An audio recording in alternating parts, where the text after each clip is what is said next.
தனுசு ராசி அன்பர்கள், உங்களுக்கு இந்த சனி வக்ர நிவர்த்தி, குரு வக்ர பயிற்சி என்னென்ன மாதிரி பலன்களை கொடுக்க போகுது அப்படின்னா, பலன்களை ரெண்டு பிரிவா சொல்றோம், ரெண்டு பகுதியா சொல்றோம், முற்பகுதி பிற்பகுதி. ஆக வீடியோ ஸ்கிப் பண்ணாம பாருங்கம்மா.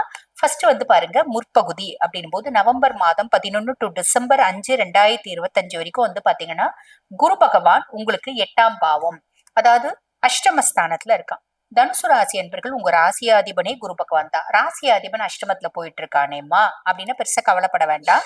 அவன் வந்து வக்ரகதி அடைகிறான். வக்ரகதி அடையிறது அப்படின்றது நல்லது தானே. அப்ப கெடுக்கணும்னு நினைக்கிறவன் வக்ரகதி அடையிறது நல்லது. இருந்தாலும் நம்ம ஒரு சில விஷயத்துல கவனமா இருக்கணும். ஆரோக்கியம், ஆரோக்கியத்தில் கவனம். டிராவல் பண்ணும்போது பயணம், பயணத்தில் கவனம். நீங்க டூ வீலர்ல எல்லாம் போறீங்க அப்படின்னு கொஞ்சம் அவாய்ட் பண்ணிடுங்க. ஆட்டோ, கார், வீலர் அந்த மாதிரி எடுத்துக்கோங்க. ஆட்டோ, கார், ஃபோர் வீலர் அந்த மாதிரி எடுத்துக்கோங்க. கார்ல போகும்போதும் டிவி பார்த்துட்டே வண்டி ஓட்டுறது, ஒருத்தவங்க கூட பேசிட்டே வண்டி ஓட்டுறது, போன் பேசிட்டே வண்டி ஓட்டுறது, முக்கியமா டூ வீலர் ஓட்டும் போது போன் பேசிட்டே வண்டி ஓட்டுறது, இதெல்லாம் வேண்டாம். ஒரு இடத்துல தப்பு தண்டா நடக்குது அப்படின்னா அந்த இடத்துல நம்ம இருக்கிறது கூட வேண்டாம். ஆரோக்கியம், ஆரோக்கியத்தில் கவனம். இதெல்லாம் வச்சுக்கோங்க. இந்த 4 விஷயத்துல கவனமா இருக்கீங்க அப்படின்னா மட்டும் போதுமானது. வேற பெருசா கவலைப்படணும் அப்படின்ற அவசியமே இல்லம்மா. ஃபர்ஸ்ட் விஷயம். ரெண்டாவது, சனி வந்து பாத்தீங்கன்னா உங்களுக்கு அர்த்தாஷ்டம சனியா இருக்கான். அர்த்தாஷ்டம சனி நவம்பர் 27 வரைக்கும் வக்ர நிவர்த்தி, வக்ரகதி அடைகிறான். நவம்பர் 27 வக்ர நிவர்த்தி அடைஞ்சிடுறான். டிசம்பர் 5 வரைக்கும் குருனோட பார்வை சனி மேல இருக்கு. அப்ப சனி ஆல்மோஸ்ட் பசிஃபை ஆயிடுறான். வக்ரகதியில இருக்கும்போது கூட அவனோட வக்ர பார்வை அப்படின்றது நல்லிஃபை ஆயிடுது. இது ஒரு பெரிய பிளஸ் அப்படின்னு சொல்லலாம். சரி, இப்ப தனுசு ராசி அன்பர்கள் அப்படியே வந்து பாத்தீங்கன்னா பிற்பகுதிக்கு வரும் அப்படின்னு வச்சுக்கோங்களேன். டிசம்பர் 5 2025 டு மார்ச் 11 2026 வரைக்கும் தனுசு ராசி அன்பர்கள், உங்களுக்கு குரு பகவான் வந்து பாத்தீங்கன்னா கலத்திரஸ்தானத்துல இருக்கான்.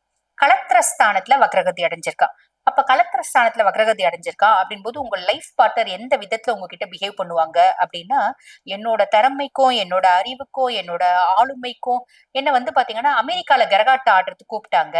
நான் தான் அங்கெல்லாம் கரகாட்டம் ஆட முடியாது அப்படின்னு சொல்லிட்டு இங்க இந்த ஒரு சின்ன கிராமத்துல கரகாட்டம் ஆடிங்கிற அப்படின்ற மாதிரி பேசுவாங்க. இந்த கவுண்டமணி சார், கோவை சார்லாம் கரகாட்டக்காரர், அந்த படத்துல அவங்க பேசுவாங்க பாத்தீங்களா, அந்த மாதிரி உங்களோட லைஃப் பார்ட்னர் பேசுவாங்க.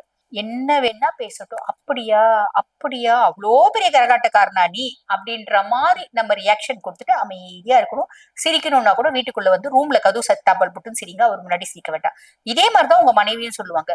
என்னோட அழகுக்கு என்ன வந்து பாத்தீங்கன்னா சினிமால கூப்பிட்டாங்க, ஹீரோயினை கூப்பிட்டாங்க. ஆனா நான் வந்து எனக்கு சினிமால நடிக்கிறதுலாம் பிடிக்கல. கௌரவமா கல்யாணம் பண்ணிக்கின்னு ஃபேமிலியில குழந்தை குட்டி சொந்தம் பந்தத்தோட வாழணும். சினிமால ஊர் ஊரா போகணும், ஷூட்டிங் எல்லாம் போகணும். அதனால நான் வந்து பாருங்க அழகெல்லாம் வேண்டாம் அப்படின்னு சொல்லிட்டு உங்களை மாதிரி ஒரு சுமாரான பர்சனை கல்யாணம் பண்ணிக்கினேன் அப்படின்ற மாதிரிலாம் பில்டப் எல்லாம் பண்ணுவாங்க. எதுவா இருந்தாலும் ஓகே, அப்படியாம்மா அப்படியாம்மான்னு என்ன சொன்னாலும் சரி சரி சரி அப்படின்னு நீங்க தலையாட்டிக்கணும். தலையாட்டிக்கினீங்க அப்படின்னா நல்லது. தலையாட்டலன்னா என்ன வரும்? ஒன்னும் இல்ல, சின்ன குடும்பத்துல சின்ன சின்ன குளறுபடிகள் அப்படின்றது வரும். சின்ன சின்ன பிரச்சனைகள், வாக்குவாதங்கள் வரும். ரொம்ப சிம்பிள், அவ்வளவுதான். பெருசா யோசிக்கணும்ன்ற அவசியம் இல்ல. அதே மாதிரிதான் பாருங்க, உங்களோட பார்ட்னரும் அப்படிதான் பிஹேவ் பண்ணுவாரு. நான் தெரியாதனமா இந்த உங்களோட ஒரு சுயஸ்தாபனம் வச்சு நடத்துறீங்க, பார்ட்னர்ஷிப் கன்சர்ன் அப்படின்னு வச்சுக்கோங்களேன், ஒரு ஸ்தாபனம் வச்சு நடத்துறீங்க அப்படின்னா உங்களோட பார்ட்னர் அப்படிதான் பிஹேவ் பண்ணுவாரு. என்ன வந்து ஒரு பெரிய கன்சர்ன் எல்லாம் கூப்பிட்டாங்க, அமெரிக்கால கூட கூப்பிட்டாங்க, ஆஸ்திரேலியால கூட கூப்பிட்டாங்க. அங்கெல்லாம் நான் பார்ட்னர்ஷிப்பா இருக்கிறத விட்டுட்டு நீ கஷ்டப்படுறியேன்னு உனக்காக நான் இங்க இன்வெஸ்ட் பண்ணேன் அப்படின்ற மாதிரி பிஹேவ் பண்ணுவாங்க. அதே மாதிரி வேலை பெருசா அவங்க வந்து பாத்தீங்கன்னா இன்வால்வ்டா செய்ய மாட்டாங்க, குறை மட்டும் கண்டுபிடிப்பாங்க. எது இருந்தாலும் ஓகே, அவன் செஞ்சா செய்யறான், செய்யாட்டி போறான். நம்மளும் ஒரு பார்ட்னர் இல்லையா, நம்மளும் ஒரு முதல் போட்டிருக்கோம். இந்த ஸ்தாபனத்துல நல்ல வருமானம் வந்தா மட்டும்தான் நம்மளால நல்லா இருக்க முடியும். அதுக்கும் மேல நம்ம இங்க உழைக்கிறது நம்மளுக்கு வந்து பாத்தீங்கன்னா ஒரு நல்ல வந்து பாத்தீங்கன்னா மனதளவுல ஒரு பெரிய இம்பாக்டை ஏற்படுத்தும். அதாவது நம்மளுக்கு அனுபவ பாடம் அப்படின்றத ஏற்படுத்தும். இந்த அனுபவம் நாளைக்கு பின்னாடி நம்ம எங்க போனாலும் பொழைச்சிக்கலாம், அப்படி ஒரு விஷயத்தை ஏற்படுத்தும். நாளைக்கு தனியா நம்ம ஸ்தாபனம், சுயஸ்தாபனம், இண்டிவிஜுவலா நம்ம செய்யறோம் அப்படின்னா கூட இந்த அனுபவம் நம்மளுக்கு பெரிய லெவல்ல ஹெல்ப் பண்ணும் அப்படின்ற மைண்ட் செட்டோட நீங்க வேலை செய்யுங்க. ரொம்ப சிம்பிள்.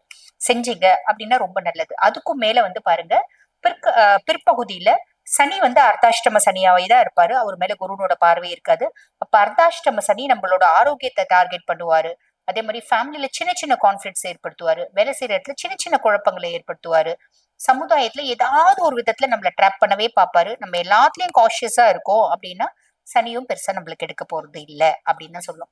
ஆக தனுசு ராசி என்பவர்கள் சின்ன சின்ன விஷயத்துல கவனம் அப்படின்னா மட்டும் போதுமானது. இந்த காலகட்டம் நல்லது நடக்கும், நல்லது மட்டுமே நடக்கும். வாழ்த்துக்கள். இப்ப நான் சொன்னது வந்து பாத்தீங்கன்னா உங்களுக்கு இந்த சனி வக்ர நிவர்த்தி குரு வக்ரகதி அடையறதுக்கான ஒரு பொதுவான பலன்கள். இத எங்க சுய ஜாதகத்துல இந்த நேரம் எப்படி இருக்குன்னு எக்ஸாக்டா தெரிஞ்சுக்கணுங்க அப்படின்னாலும் இந்த காலகட்டத்துல நான் வந்து சில முக்கியமான விஷயங்கள் செய்யணும். அது சொத்து சம்பந்தப்பட்டது, திருமணம் சம்பந்தப்பட்டது, இல்ல குழந்தை பேரு, இந்த மாதிரி ஏதோ ஒரு முக்கியமான விஷயத்த முடிவெடுக்கும் தருணத்துல இருக்க அப்படின்னா ஒன்னும் பிரச்சனை இல்லை. நீங்க உங்க சுய ஜாதகத்தை ஒரு முறை அனலைஸ் பண்ணிட்டு முடிவெடுக்கிறது நல்லது. அந்த மாதிரி சுய ஜாதகத்தை அனலைஸ் பண்ணணும் அப்படின்னா நான் பேசிட்டு இருக்கும் போது என்னோட வாட்ஸ்அப் நம்பர் கொடுத்துருப்பாங்க. அந்த வாட்ஸ்அப் நம்பருக்கு கால் பண்ணி அப்பாயின்மெண்ட் ஃபிக்ஸ் பண்ணி என்கிட்ட பேசிக்கலாம். தேங்க்யூ.